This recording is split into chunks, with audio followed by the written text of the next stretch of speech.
Hello mga attitude. So another weekend fantasy last Saturday.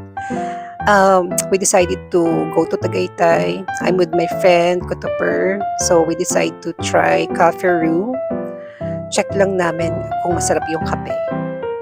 Yan. So pero pagdating namin sa place, grabe, ang daming tao. So di na kami tumuloy. Ang aga pa lang pero ang dami ng tao. So we decided to go to Hacienda na lang.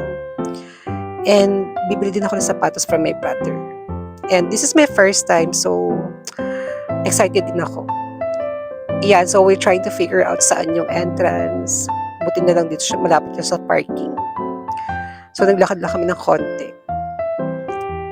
Yan, so nag-aalangan pa kami kung yun yung entrance. Kaya dito kami sa gilid dumaan. Yan, so ayun, luckily doon pala yung entrance.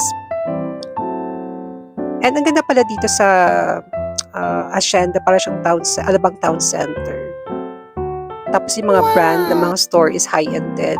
And then, ayan, meron silang level 1 and level 2. And ang ganda dito kasi, ayan o, Pasko na sa kanila. May mga decors na sila. And then, meron din silang event place, which is ang lawak. May mga food stall din. Pwede kang tumambay dito. Ayan, so we go na sa outlet, but unluckily or unfortunately, wala yung gusto na kapatid ko ng sapatos. So, yun. Lumabas na lang kami and harap kami ng kakainan. But then, we decide to go to Ramen Nagi. Kaso, ang daming tao. Pagdating namin, as in, pati yung mga tabing kainan, tapos wala kami maparking. So, wag na, punta na lang kami sa Bulalo Capital. Doon na lang kami kakain. And yan, pagdating namin, puno rin yung place. So, buti na lang may table na available. Ang dami rin kasing tao that time. And yan, mabilis na dumating yung pagkain. Hindi naman siya ganun katagal. Kaso yung bangus, medyo natagalan sila ng pagluto. Ewan ko ba kung bakit. Tapos natatawa ako doon sa waiter kasi nagtanong pa siya sa akin if ano daw yung gagawin sa bangus kung fried daw. Sabi ko, yes po, may iba po bang option? Sabi, wala po ma'am, fried lang. Sabi ko, ha? Tapos nagtaka ako, ba't niya pa ako tinanong kung wala din palang ibang option? Tapos nagtaka ako talaga, tawa ako doon sa waiter. Ewan ko anong trip ni kuya. Tapos yun, yan, for the kain ng ate mo, and yun, kwentuhan lang kami.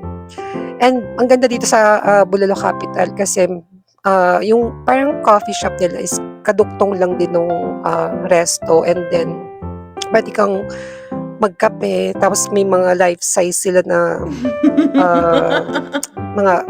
yung mga sa Star Wars and sa mga Transformers, meron sila. And also, di ka pala pwede magpa-picture dun sa taas kay Bumblebee kapag hindi ka, or pwede pala magpa-picture kasi magbabayad kapag hindi ka kumain sa Bulalo Capital. Pero pag kung kumain kayo, pakita nyo na yung receipt doon sa pinto or doon sa gate sa nagbabantay, then papakitin na kayo. So, ayan. After that, we decide to go home na. So, incoming na lang yung mga pictures. Thank you for watching.